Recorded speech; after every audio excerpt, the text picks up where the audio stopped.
Hi, my name is Naomi Richardson, and welcome to the International Day of the Girl Power Chat Series episode.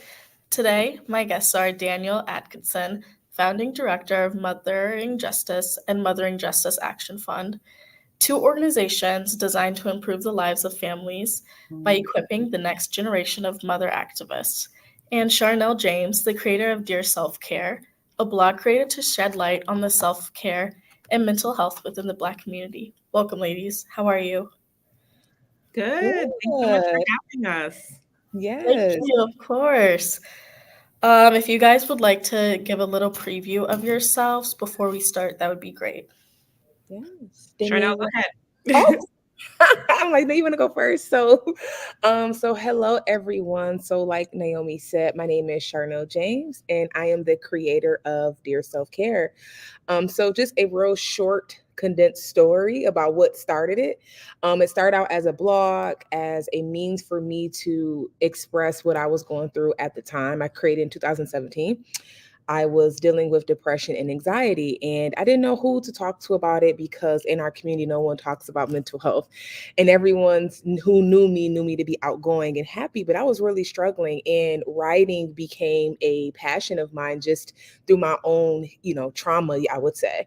And just writing about my experiences with depression, anxiety, my lack of self care, and I just continued because I said, if I'm going through this, I can only imagine how many other people are going through this dark time and who don't seem to be all well put together. So years later, I'm still operating under Dear Self Care. I still do a lot of writing, a lot of content work on Instagram, public speaking, and things of that nature. So, yes, that is who I am, and Dear Self Care is my baby. So, Yeah, same, right? So Mothering Justice is my baby, and it came out of a space of not seeing myself in the work that I do. So my whole career, I've worked in progressive politics and issue advocacy. And when I found myself pregnant for the first time, uh, and I approached my community and said, hey, who's working on these issues that I'm dealing with? Childcare, paid leave. The organizations that I was directed to were very white.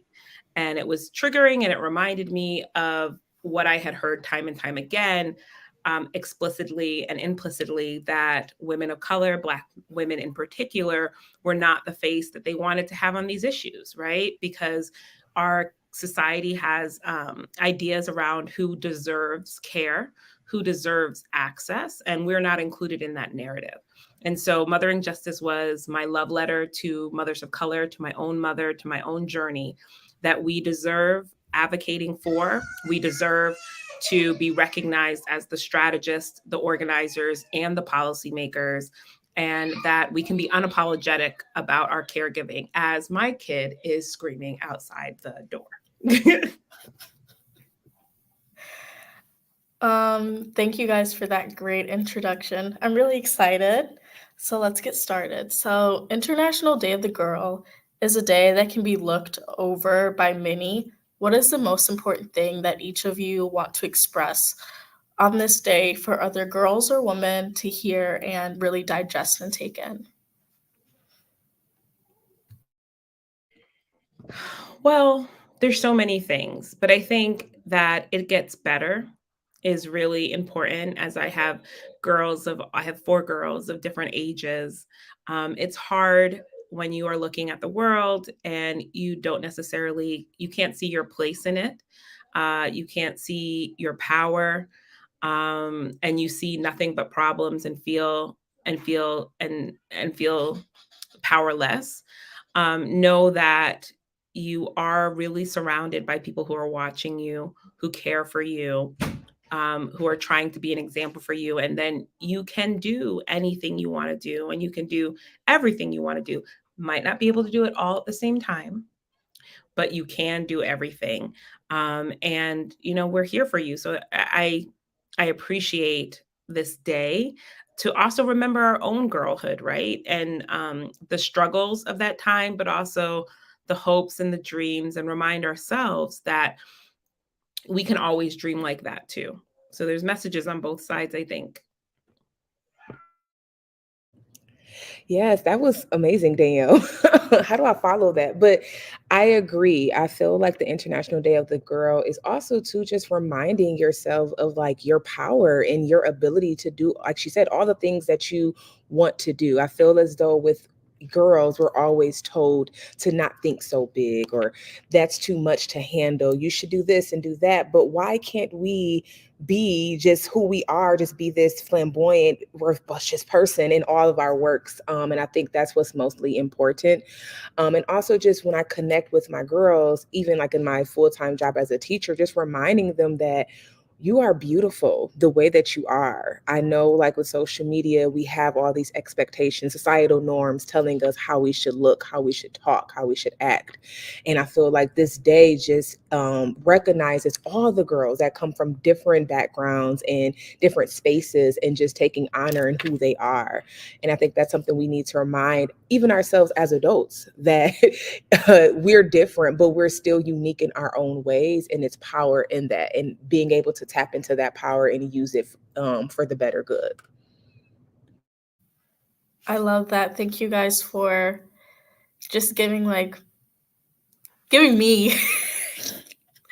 that wisdom, because I really think that's important. In this day and age, as a young Black woman, how do you navigate through the world and set intentions to uplift yourself on a daily basis? Okay, first of all, young. Thank you. I'll take it. A young Black woman. Okay. Okay. um, I tell my girls that I say, remind yourself of what you know is true.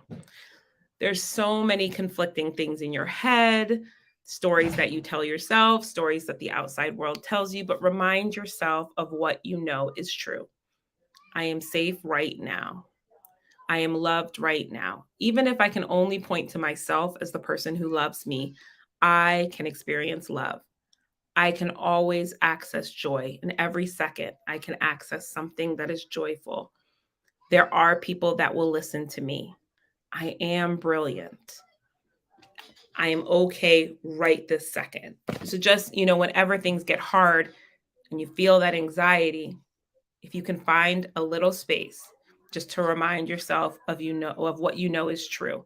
And then also just be like, give yourself a little hype speech, right? Like, girl, I am cute. Okay. I have accomplished a lot. Look at all these degrees. Look at what I'm working on. Look at the people who are looking at me. Just everything that you can say to yourself that will just give you a little do it. And if it has to be every morning, if it has to be every minute, do it until you don't have to do it anymore. Oh, Danielle, I love that because that's what I was going to touch on. I feel like as young girls, and young women, even as older women, just in general, we all have struggled with that self-esteem and that self-confidence. And I can honestly relate and say I was that young girl. And I'm just now finally getting to a space where I love me just for who I am.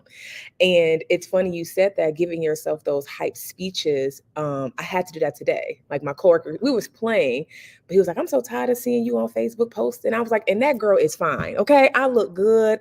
I'm going to show the world who I am," because it was at one point I was too afraid to. I was always in my head about what they think I'm too big, they think I'm too loud, or I'm too smart, I'm too this. And I started to dial and scale back the authenticity of who I was as a young girl. And then it ended up transforming to as a woman. And now I take ownership in that. Like, yes, I am smart, but I'm working on my second degree. I may go get my third one, And yes, I post a lot, but I'm just posting all of the things because I'm happy with who I am as a woman. And that's something I tell my students, because I'm not a mother yet, but I tell my students every day, like, you have to be your biggest cheerleader. Sometimes we want other people to do it for us, but there's nothing wrong with giving yourself that self-love, looking at yourself in the mirror. There was at one point I couldn't even look at myself. Now I can't stop looking at myself because I'm so happy.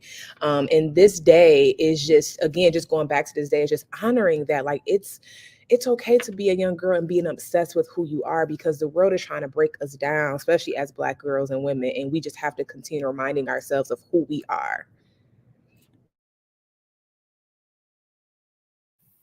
I literally love that so much from both of you guys because affirmations are so important. They are the key and like the base to building like who you are and like who you see yourself as a young Black woman.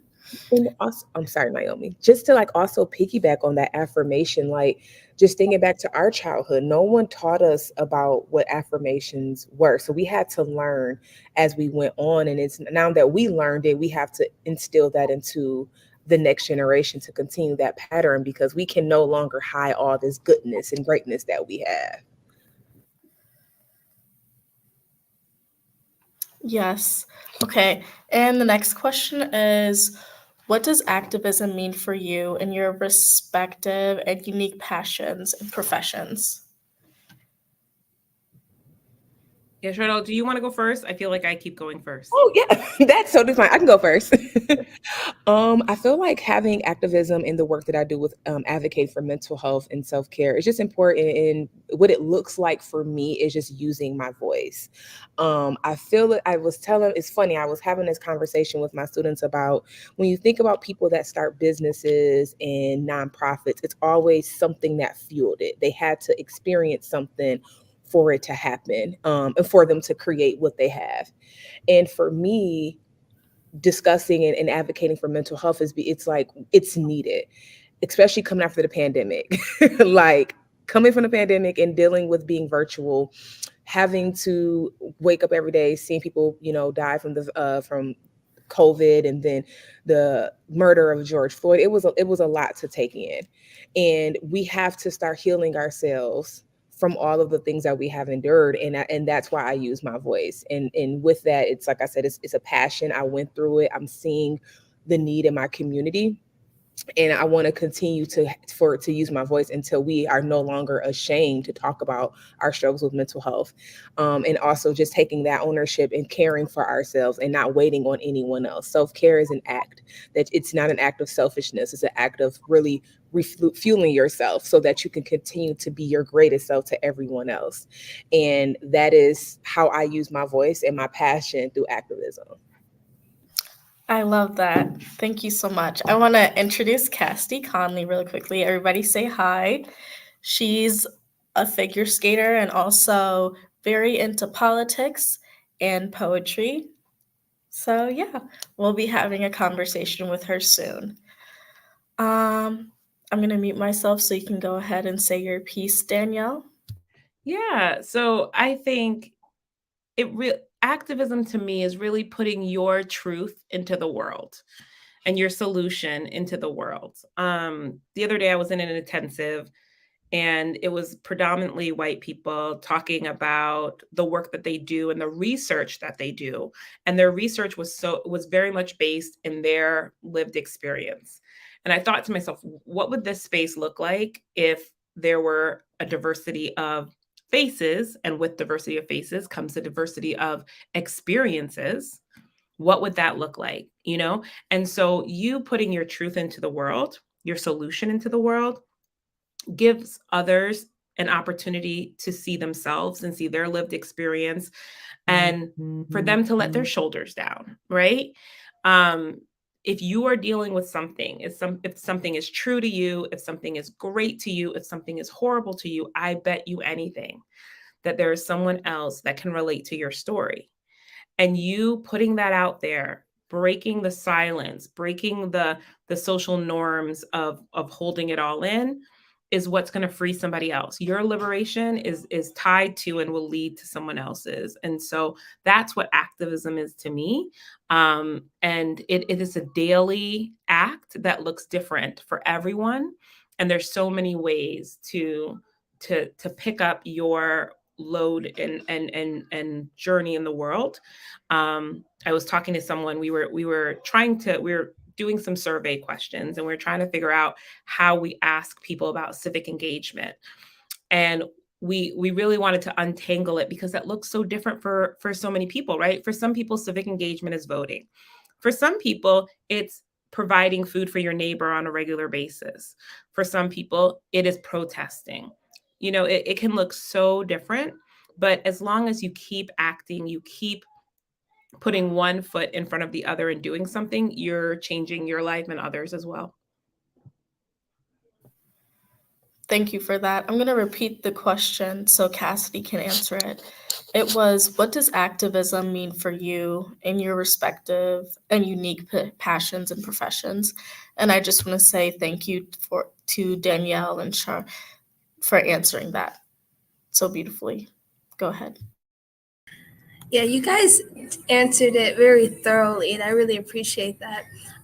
Me personally, activist is just that, a person who acts for what they believe in, acts against what they don't believe in, or even choose to act in something that they don't quite necessarily stand for or don't stand for. By sitting on the sideline, you are an activist, and it might be in a negative way, but I think in every aspect somebody's an activist. And in my specific aspirations, I'm very political, and I try to get young people involved in politics as much as possible. So our version of activism could be voting, and it could be just telling a friend about a community issue that's recently happening. Even with George Floyd, that was a huge issue, and that's what really sparked the passion of activists in a lot of women and a lot of kids or younger generations, and a lot of people, and for a lot of people who didn't necessarily think that they could be activists. So to me personally, activism is you. It's anything you necessarily choose to do. That's my perspective. Thank you, Cassidy. Charnel, were you able to answer the question? Yes. Okay. I might have missed it, and I apologize for that, but thank you so much. So the last question before I ask a few individual questions based off of the research that I've done on you all. The last question is, and I really would like a deep, complex answer, is who are you as an individual, and what is your story and connection to your passion? I'm gonna mute myself. Damn, okay, hold on. A deep answer. Okay. So it's funny that you ask, because if you go to my Instagram page, it says mother of 6, wife of 1, executive director of Mothering Justice. And then I had this existential crisis a few weeks ago. And I'm like, how do I define myself outside of the terms of caregiving and outside of the terms of who I am to other people? And so I invite other people who are listening to do the same. Who are you outside of your relation to other people? And I'm still discovering that for myself, right? I'm kind of corny, and I'm okay with that. I'm becoming very one with my corniness. I enjoy my time with people. I also deeply enjoy my time by myself.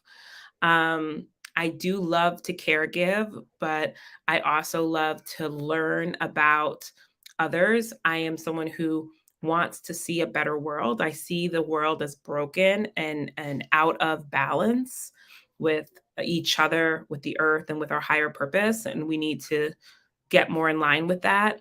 I see us all coming from the same origin story, and we have a need to connect with our indigeneity, whatever that indigeneity is. I feel like that brings healing.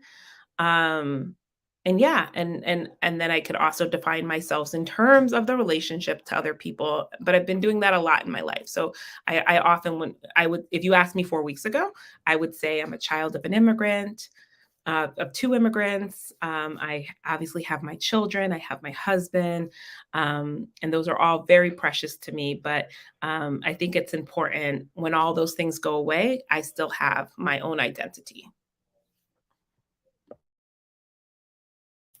That right there. Run it back. All right.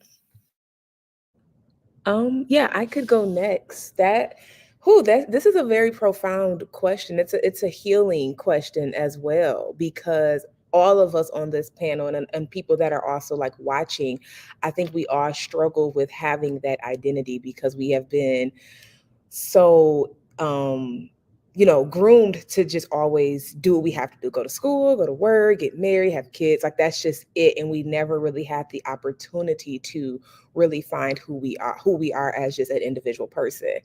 But I can say for myself, growing up, I was always taught not to be limited in all that I do. My parents always pushed me to always tap into different things. And as I tap into those different things, although it's supposed to help you to like find who you are, I feel like it put me in a space of where it's like, okay, I got to make sure I do good on this test. I want to have a good GPA so I can go to college and do all these things. Okay, I'm going to run track. I'm going to run track because I want to go to the Olympics. Like everything that I did, it was a dream goal. It was a goal, but it was never something that I was able to just do to just have fun. And I will say, because just like Danielle, I did a lot of healing this summer where I didn't have to do summer classes. I didn't have to go to work. I took a break from my business and I was like, I want to live. I want to finally be able to live, because at my age of 28, I reflected with my therapist. I spent the first half of my 20s and just young adulthood focusing on what was next, making sure I go to school by this age, making sure that in my relationship with my boyfriend that I'm going to be the best girlfriend because he's going to marry me, going to have kids, just do all these things. But I got afraid because I'm like, oh my God, do you want to lose yourself in all of these capacities that you're in? And like, no disrespect to my mother, because I love and adore her.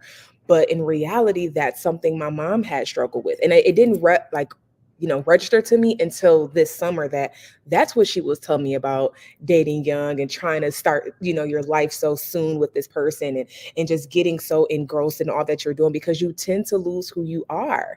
And this summer I discovered that I'm fun. I love to laugh. I found my own love and happiness in the gym, because at one point I was going to the gym just so that I can compete in track. But now I love going to the gym. I love being home alone. I love peace. I love quietness. I do love to help other people, but I also recognize that I need my own time in order for me to help those people. I'm still trying to find that balance since I'm back at work and school and things of that nature, but I'm so happy that I was able to find out who I was and take that time, because not everyone has the space to do that. And just defining who I am as a person, I'm a go-getter. I am a hustler. I love to just be well known in all that I do. I remember telling my parents that my name was going to ring bells, and I feel like it has been doing that. And I love that for myself. I'm still defining who I am because I want it to be more than just, oh, I'm fun, I'm happy. I want to get a little bit more deeper. But all in all, I truly am just so happy that I finally found my identity outside of all of the things that I put myself in. Thank you so much for delving deeper into that. Before Cassidy starts with the question, I want to introduce Joelle Allen. She's currently a sophomore at Wesley College Wellesley, but yeah. for film and media studies. Correct? All right. Thank you for joining us. The question was, who are you as an individual, and what is your story and connection to your passion? Either you or Cassidy can start, and I'll mute myself once again. I can go first. Also, thank you so much for that introduction. I apologize for being late. It's a hectic world, hectic things happen, but I'm very glad that I could be here today. Who I am as an individual, I feel like that's a very timely question. I feel like I just found out because I just got used to living away from home, and that showed me everything. And I would say who I am as an individual more than anything is the oldest daughter of a Black American family. And I think that really shows in everything that I do. And I like that. I really do like that. As you see, like my name display, it has Neely Joelle. I used to go by Joelle for like forever, and now I'm going back to Neely, which is my mother's maiden name, and I'm representing like my whole family with that. And I intentionally decided to switch back because at first Neely felt a little awkward. It was a legacy I wasn't really ready to hold, but now I definitely am. And so I want my work to be like put out underneath that title. And I think that's something that I try to explore with my movies. I try to explore with my writing and really to dive deeper into like family dynamics and like with the language. And when I do dialogue, I try to mimic how it feels like when I'm at Thanksgiving, surrounded by like my mom and my aunts and everything. So it really just shows I'm a very big family person. So that's exactly what I want people to feel when they read or watch my work.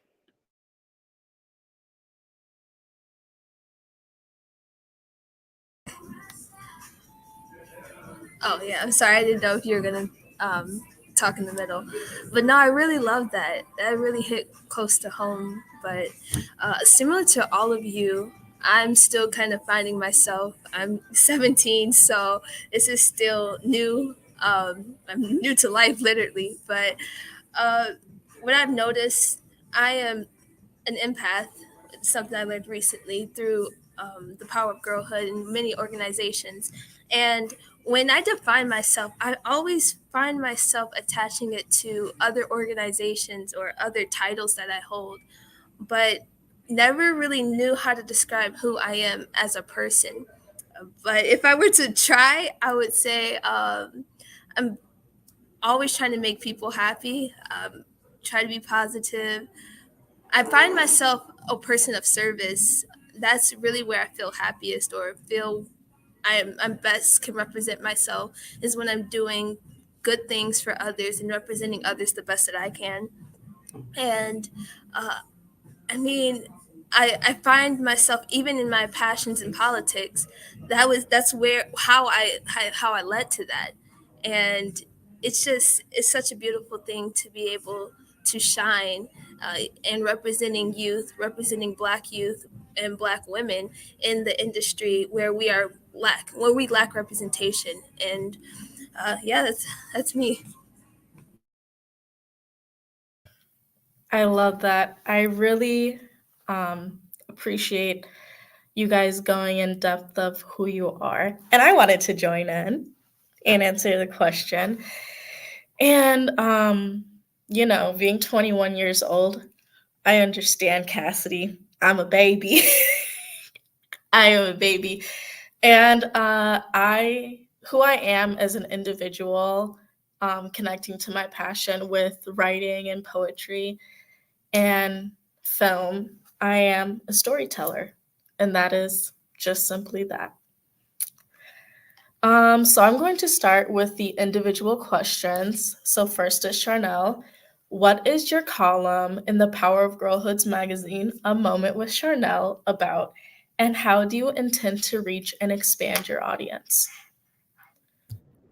Oh, a moment with Charnel. So this was something that was sparked with myself and Brahenda, and I wanted to get back into blogging. Now, this is I'm very transparent. This has been a journey to get back into because I haven't been blogging in so long, and I remember I stopped doing blogging and just started doing content creation because I'm an overthinker, have anxiety, so I overthink everything.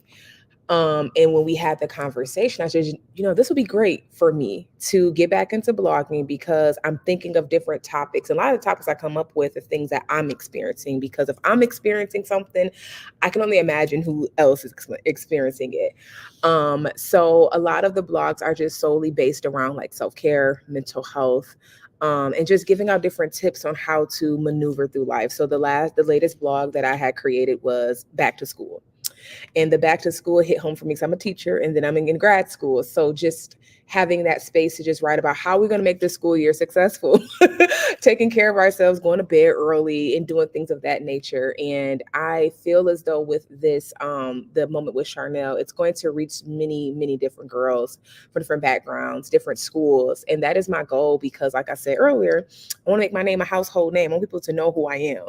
And I want them to know who I am through my writing and through my conversations and what I do. And I'm very grateful to have that column with them. And I'm currently working on my latest blog for the International Day of the Girl. And it's going to be really, really sweet. And when it is done, y'all will be the first ones to read it. Thank you so much. I'm really excited for your upcoming endeavors. So, Cassidy, where do you want your journey in politics, poetry, and figure skating to go? And how do they interconnect for you? This is a really good question. And I'm so glad that you asked this because no one sees the connection. Nobody but me. So, figure skating, poetry, and politics all sound so different. But I have an individual goal for each. So, with politics, I would love to be governor. That would be so ideal. But beyond that, I just want to represent young Black women just like I do in poetry and figure skating. Figure skating has so little Black women in the sport to where I myself felt so uncomfortable growing up. I would hear stories about my figure skating teammates having like 6 bathrooms and all these big houses. Meanwhile, I'm sharing a bedroom with like 3 siblings. My mom had 5, but like we would be all cramped up in this little house, and they're living in luxury. So I've always felt so out of place. But just like in figure skating and in poetry, I get that opportunity to express myself in a way that I couldn't before. Talking to people, talking about my feelings is kind of hard. It's challenging, but combining the figure skating art component and the political speaking component into art is poetry. That is poetry. And in that, I am representing young Black girls who can't speak for themselves, who can't expand or open up because they feel stuck in this space. And in politics, I just want to show that you can be a leader. I never saw politics as something that I could do. It actually, I found my passion in politics through poetry and figure skating. And this is more recent, so I'm still new to it. I started getting involved when I was 13, but I want younger people to know that you have a voice in politics. You actually are the voice because we're the new wave of voters. We are literally not just the future, but we are now. And if we don't take that moment to speak up against mental health, climate change, or these issues that are passionate, then it's going to be too late. We can't wait until we're adults to change things.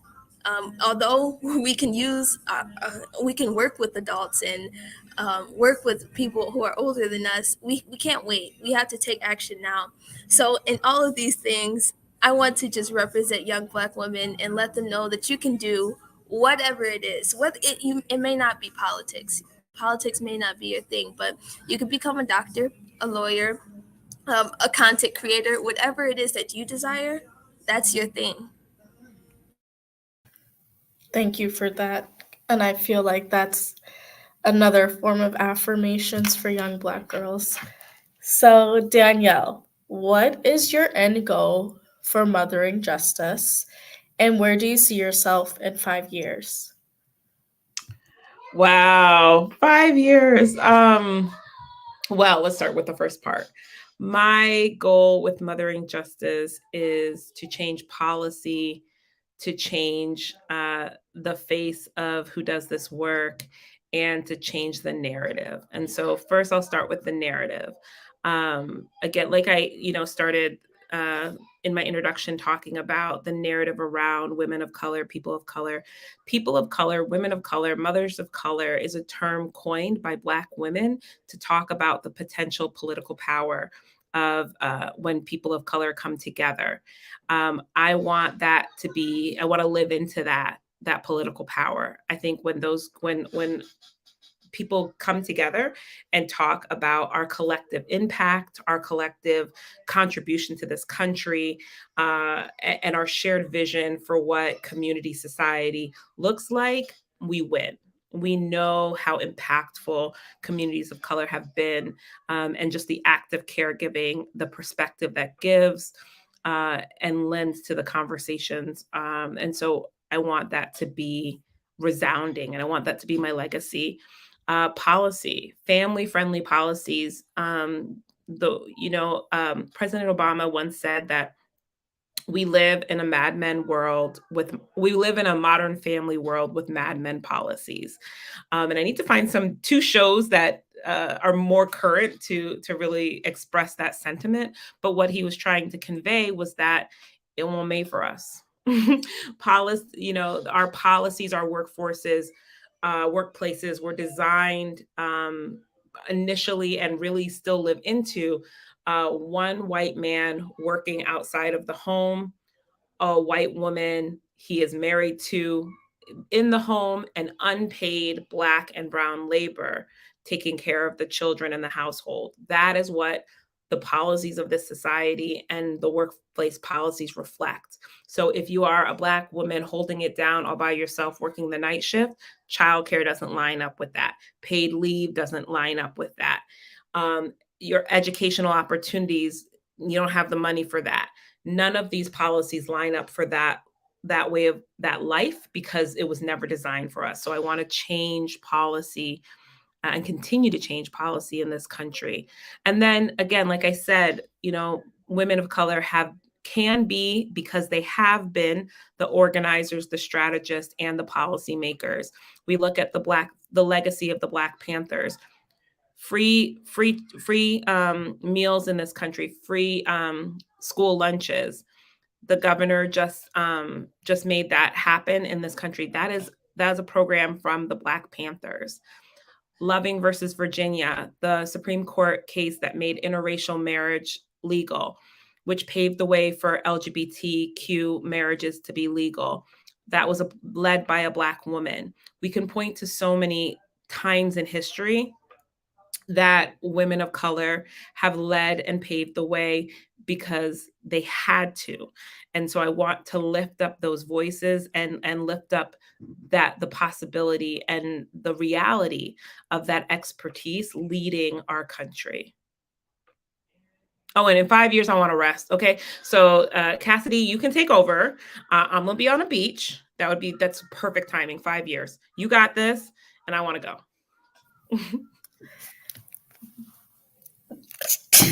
I'm sorry. I love that.